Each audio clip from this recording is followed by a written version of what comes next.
The Thing About Georgie, Chapter 3 from Lisa Graff, audiobook from ChuttiStar Creations. Chapter 3. Alright, this one's important.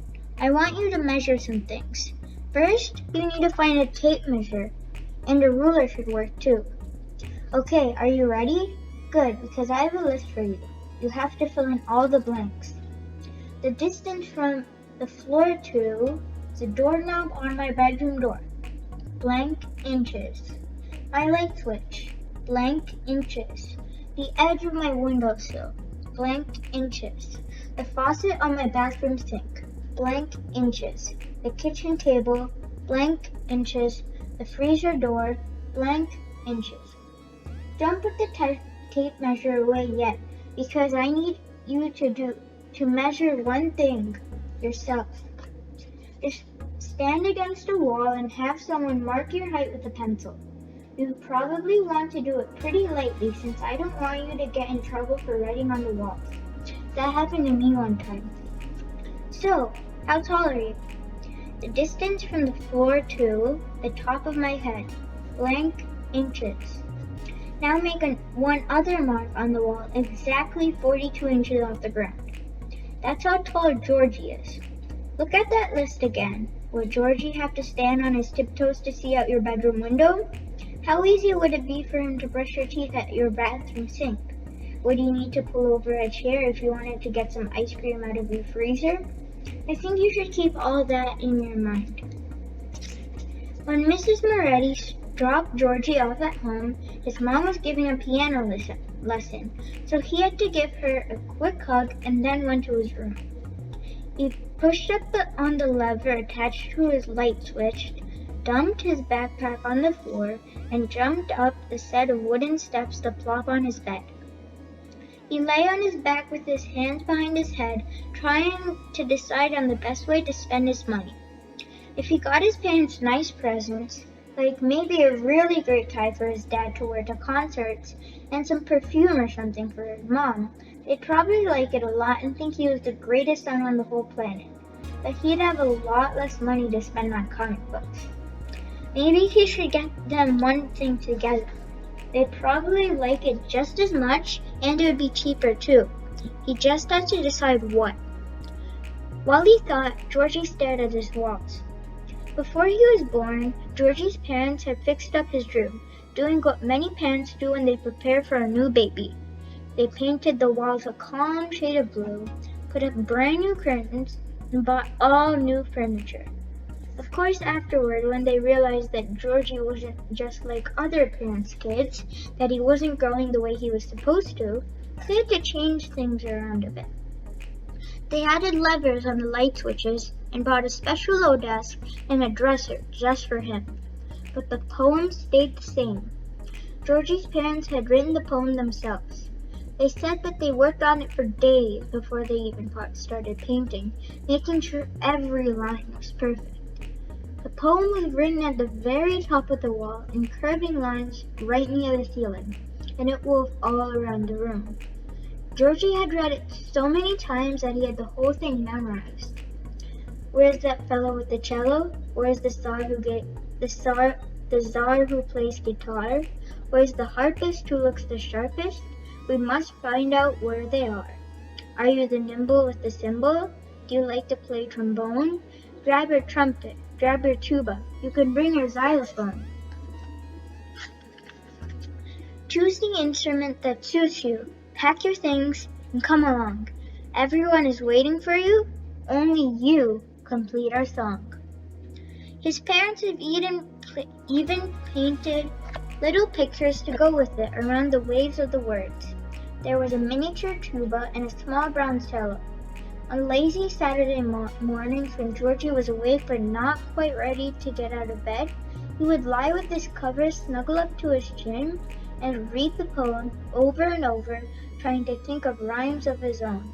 He'd come up with a few like, "Where's the chum who plays the drum?" But none of them were as good as the lines his parents had written for it. Georgie was certain that one day he'd find a rhyme all his own, one that was good enough to paint right up there with his parents' poem. Maybe that's what he could do for Christmas. Write his parents a poem. That wouldn't cost anything at all.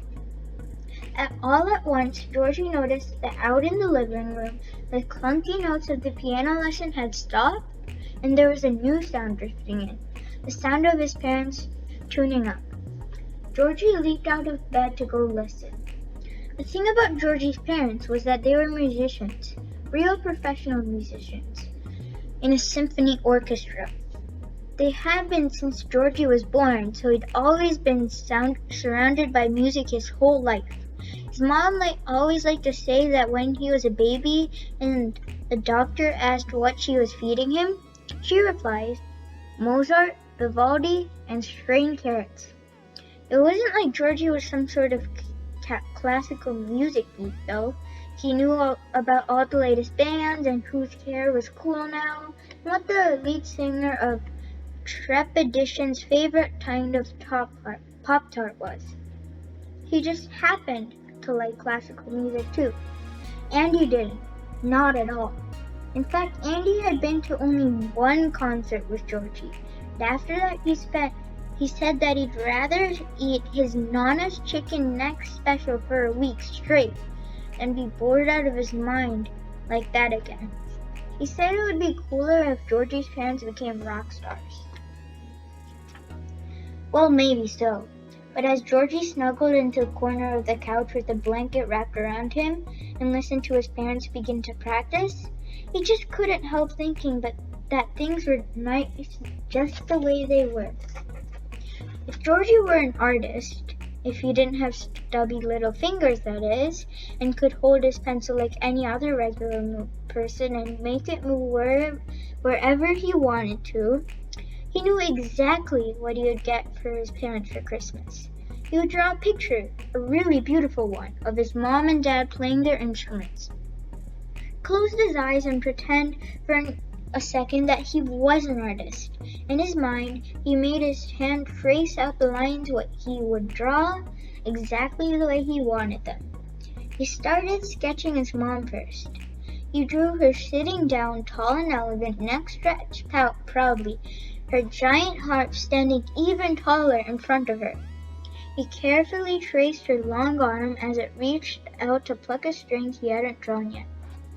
Georgie's dad played the cello, which is nowhere as near as tall as his mom's harp, but was still taller than Georgie. Squeezing his eyes closed a little tighter, Georgie pretended to sketch out his father, left hand on top of the neck of the cello, right hand drawing the bow sideways across the string. As Georgie pretended to draw, his parents kept playing. His mom's notes were quick and distinct. Georgie always felt like he could see the notes she played one by one as they left the harp flowing like droplets of water. The notes from his dad's cello seemed to come like one long ribbon of music, sweet and deep, and it was hard sometimes to figure out where one left off and another one started. When his parents finished practicing, Georgie helped them set the table for dinner.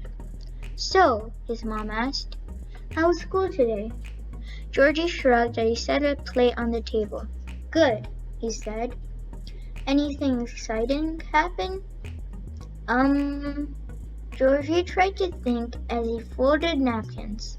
School seemed like a million years ago by now, but he knew his mom wouldn't give up until he gave her some solid details. Mr. Myers said we're going to start working on the 4th grade play after winter break. We get to write the parts ourselves. His mom nodded. So what's it about this year? The presidents. Georgie was glad about that. Last year, the 4th grade play had been about vitamins, which was probably the most boring thing ever. That sounds great. Who gets to be in it? Kids get to volunteer, he said. So are you gonna volunteer? I'm not sure yet. What Georgie really meant was a no, a big fat no, but he didn't want to tell his mother that. She smiled at him. You could be George Washington. Georgie smiled back. He was already George Washington. Well, sort of. It was a secret between him and his parents. Georgie's full name was George Washington Bishop. His parents had named him that because they wanted him to grow up big and important, just like the first president of the United States. Well, important anyway. They said it was always a good idea to have a great person around you to do great things yourself. And that's why they gave him such a special name, so he'd have someone great with him all the times, pushing him from the middle. Georgie knew practically everything there was to the real George Washington. In his room, he had tons of books about him, even some big fat ones written for adults. Georgie loved that he had a secret connection to the real George Washington. It made him feel that one day he'd do something great, like become commander-in-chief of the colonial army or help draft a constitution. And even though his name was with him all the time, none of the kids at school knew that Georgie had something important hidden in. Not even Andy knew it. So, his mom said, "You should volunteer." Georgie shrugged again. He really did want to be George Washington. He thought of it as soon as Mr. Myers had told him what the play was about. But Georgie didn't look anything like the real George Washington.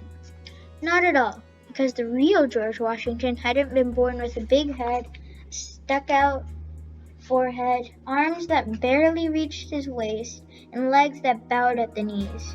Georgie was certain that even if the real George Washington had looked like that, nobody would have listened to him when he ordered his troops across Delaware. "I'll think about it," Georgie told her. His dad came in from the kitchen with a plate of pork chops. "Guess what, Alan?" Georgie's mom had said to him. "The 4th grade play this year is on the presidents." "Really?" He raised his eyebrows at Georgie. "You could become George Washington." Georgie mustered up a smile and climbed into his special chair, the one that was a few inches higher than all the others. Sooner or later, he was going to explain to his parents that he did not look like George Washington. Luckily, his father had changed the subject for him. "Georgie," he said as he spooned carrots onto his son's plate, "I think your mother and I need to tell you something." Georgie looked up quickly. What was this? It sounded serious. "Okay," he said. His father set down the plate of carrots and took hold of Georgie's mother's hand. Georgie looked at them curiously. They kept on looking at each other, then back to Georgie. What was going on? Was someone sick? Were they moving? What?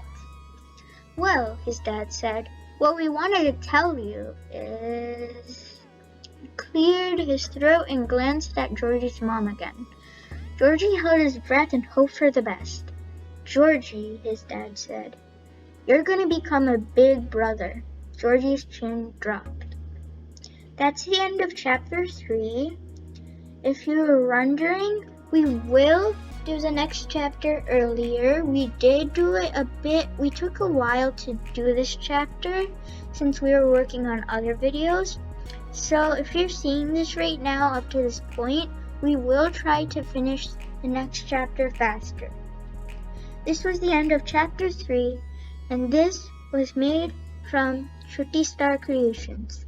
See you next time.